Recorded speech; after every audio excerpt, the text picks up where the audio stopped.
So I wanted to take a few minutes to kind of start some conversation about what's happening with the laws regarding hemp, because a lot of people have no idea what just happened overnight, literally this week. Can you just give us the basic rundown of what just happened? Yes. So what just happened is, in order to reopen the government, you know that Congress just had the big fight with the bill to reopen the government. Mitch McConnell, into the bill to reopen the government, slid language into there, sneakily and dirtily put language into there that bans 95% of all hemp products in the market overnight. 95%. So all THC is gone, all full spectrum is gone. Even just a cream that has full spectrum CBD and everything else would be illegal. If the bill has already been passed. So the good thing is they gave us a year. Hold on, it's already been passed. Yeah. Without us voting. They had already been passed without us voting on it at all. This was snuck into a bill so people had to choose whether to feed the people on SNAP and to pay veterans or worry about hemp. To reopen the government. To reopen the government. So it was done without any votes. It was done without the will of the people. It was just snuck into there to really just destroy an industry, and it's probably backed by people like big alcohol and just a lot of dirty politics being done. The good news is that in that language, they gave the industry 365 days. A year. They gave us a year to comply, but really what that is going to do is give us a year to come together, lawyer up, do whatever we got to do to fight this, because there's people depending on us. There's veterans, there's people that in pain and stress and all of that. Yeah, there's a lot of medical conditions that people use this for. And I think when I hear this, I have so many alarms that go off for me. Like, first of all, how did that happen without us voting for it? But okay, you're talking about the whole country, not per state. Right. This is across the board.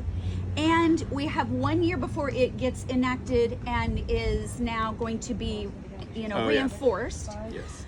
But we're talking about a complete ban, basically. A complete ban. It's a destroying the industry. So here's my fear. What are we going to go back to the opiate crisis that we were on? Because this has replaced that for a lot of people. Yes. What about people who have medical conditions that they use this to control it, like epilepsy, or even those who don't want to be on antidepressant and anxiety meds, sleep meds with all the side effects, and they use this instead? What happens? You're talking about, like, there's somewhere like 100 million people that use products like this, some crazy number. Yeah. It's so many people, and so many people have begun improving their lives. If you just look it up, people are like, I've either stopped drinking alcohol or I've cut it back drastically by using these products. People are healing using hemp products.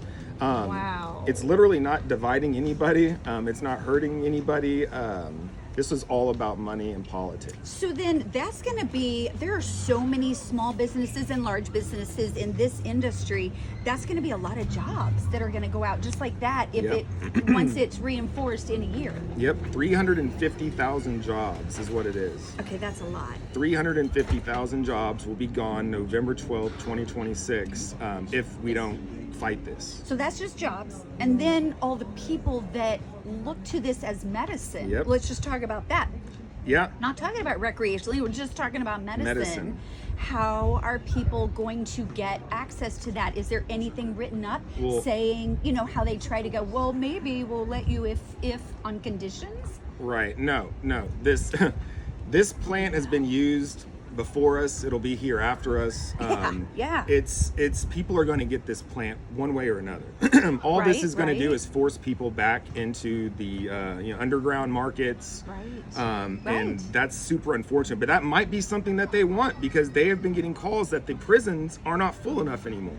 Oh my gosh, you gotta be kidding me. No, they're asking for money from the government because they're not making enough money in the prisons anymore, because less people are being arrested for cannabis. Well, isn't that a good thing? It is a good thing. If our prisons are not full. Yes. This goes down so many avenues of destruction and sadness. It's ridiculous. Yeah. So what can we do then if we have a year before it's reinforced? Is there anything we can do since it's already apparently passed? Yeah. Anything? Yes, we can talk about it like we're doing. Tell every single person you know. Yeah. Tell every single person you know, especially it's the holidays now. You're going to be around all your family. Bring this up because there are probably 7 out of 10 people in your family using hemp products.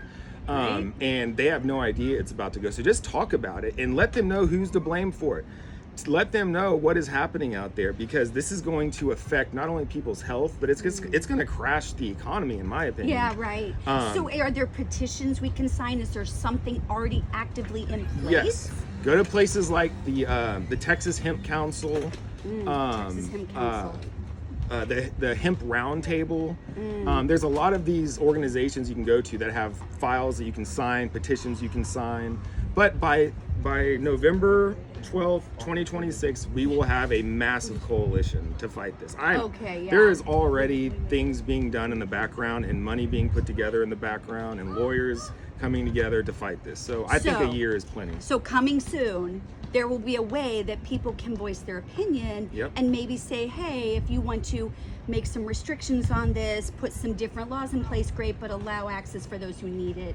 There will be a way to do this something. Is going to, what my opinion is, there's going to be some regulations put into place that, just like how Texas had this fight. Right. Texas just had this fight for like a year. Right. And guess and what? It got passed. And we fought it. They wanted to ban it just like this. We fought it. We said, no, just put regular regulations in place, like 21 and up. Right. And so that all went into place. Now it's 21 and up. The DSHS is going around to each business like they have with us and made sure everything is good and compliant. Right. So we're doing what I think the country is going to do. Texas was kind of like the litmus test. And I think what happened in Texas is going to happen in the whole country. I think at the end of this, we're going to have some sort of, limits on how much THC in a bottle, but it's going to be more than, in that bill that they just passed, it's 0.4 milligrams per container is what they would allow. Oh, wow. So 0.4, not even 1 milligram. But people who are looking for it for medicinal purposes, they're not going to get what they need from that. No, not from 0.4. No.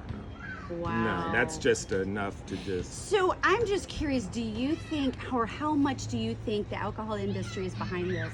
Because that's who benefits the most from this being banned. Well, that's the thing. The alcohol industry has put out reports recently saying they're drowning. They're not selling enough alcohol anymore.